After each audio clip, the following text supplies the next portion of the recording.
ಮನೆಯಿಂದ ಹೊರಗೆ ಹೋದಾಗ ಮನೆಯಲ್ಲಿ ಕುಟುಂಬದವರು ಕಾಯುತ್ತಿರುತ್ತಾರೆ ಎಂಬ ಪ್ರಜ್ಞೆ ಜನರಲ್ಲಿ ವಾಹನ ಸವಾರರಲ್ಲಿ ಇರಬೇಕು ಎಂದು ಖ್ಯಾತ ನಟ ದೇವದಾಸ್ ಕಾಪಿಕಾಡ್ ಹೇಳಿದ್ದಾರೆ. ಮಂಗಳೂರಿನಲ್ಲಿ ಆಯೋಜಿಸಲಾಗಿದ್ದ ರಾಷ್ಟ್ರೀಯ ರಸ್ತೆ ಸುರಕ್ಷತಾ ಮಾಸಾಚರಣೆ ಕಾರ್ಯಕ್ರಮದಲ್ಲಿ ಮುಖ್ಯ ಅತಿಥಿಯಾಗಿ ಭಾಗವಹಿಸಿದ್ದ ತುಳು ರಂಗಭೂಮಿಯ ಖ್ಯಾತ ನಟ, ಚಲನಚಿತ್ರ ನಿರ್ದೇಶಕರು ಆಗಿರುವ ಡಾಕ್ಟರ್ ದೇವದಾಸ್ ಕಾಪಿಕಾಡ್, ನಾನು ಮನೆಯಿಂದ ಹೊರ ಹೋದಾಗ ಮನೆಯಲ್ಲಿ ನನ್ನ ಕುಟುಂಬ ಕಾಯುತ್ತಿರುತ್ತದೆ ಎಂಬ ಜಾಗೃತ ಪ್ರಜ್ಞೆ ಪ್ರತಿಯೊಬ್ಬರಲ್ಲಿ ಬಂದಾಗ ನಿರ್ಲಕ್ಷ್ಯದಿಂದ ಸಂಭವಿಸುವ ಅಪಘಾತಗಳನ್ನು ತಡೆಯಬಹುದು ಎಂದಿದ್ದಾರೆ.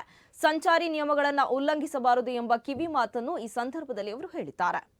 ಎಲ್ಲರ ಗಮನಕ್ಕೆ ಬಂದಿದೆ ಮೇಡಮ್, ಬಹಳ ಸುಂದರವಾಗಿ ಆಕ್ಸಿಡೆಂಟ್ ಆದ ಮೇಲೆ ಏನಾಗ್ತದೆ ಅಂತ ನಮ್ಮ ಡಾಕ್ಟರ್ ಅರ್ಜುನ್ ಶೆಟ್ಟರು ಹೇಳಿದರು. ಇದೆಲ್ಲ ನಿಮ್ಮ ಗಮನದಲ್ಲಿ ತಗೊಳ್ಳಿ. ಒಂದು, ನಾವು ಸಂಚಾರ ಮಾಡುವವರಿಗೆ ಒಂದೇ ಒಂದು ಕಿವಿ ಮಾತು ಹೇಳ್ತೇನೆ ನಾನು. ನೀವು ಎಷ್ಟೇ ಸ್ಪೀಡಲ್ಲಿ ಹೋಗಿ, ಎಷ್ಟೇ ನೀವು ಬೇಜವಾಬ್ದಾರಿತನದಿಂದ ಹೋಗಿ, ಆದರೆ ಒಂದು ನಿಮ್ಮ ಮನಸ್ಸಲ್ಲಿರಬೇಕು, ನನ್ನ ಮನೆಯಲ್ಲಿ ನನ್ನ ಕುಟುಂಬ ನನ್ನನ್ನು ಕಾಯ್ತಾ ಇದೆ, ನನ್ನ ಮನೆಯಲ್ಲಿ ನನ್ನ ಕುಟುಂಬ ಕಾಯ್ತಾ ಇದೆ ಅನ್ನೋದೊಂದು ತಲೆಯಲ್ಲಿ ಗ್ಯಾರಂಟಿ ನಿಮ್ಮ ತಲೆಯಲ್ಲಿ ಇರಬೇಕು. ಆಗ ಆ ಜವಾಬ್ದಾರಿ ನಿಮ್ಮಲ್ಲಿ, ನಿಮ್ಮ ಮನೆಯ ಮಂದಿಯನ್ನು ನೀವು ಎಣಿಸಿದರೆ ಅಷ್ಟು ಸ್ಪೀಡಾಗಿ ಹೋಗೋದಿಲ್ಲ, ಭಾಳ ಜಾಗ್ರತೆಯಿಂದ ಹೋಗ್ತೀರಿ.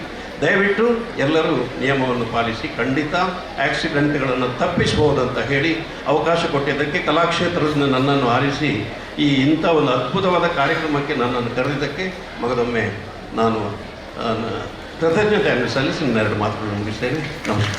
ಎಲ್ಲರ ಗಮನಕ್ಕೆ ಬಂದಿದೆ ಮೇಡಮ್, ಭಾಳ ಸುಂದರವಾಗಿ ಆಕ್ಸಿಡೆಂಟ್ ಆದ ಮೇಲೆ ಏನಾಗ್ತದೆ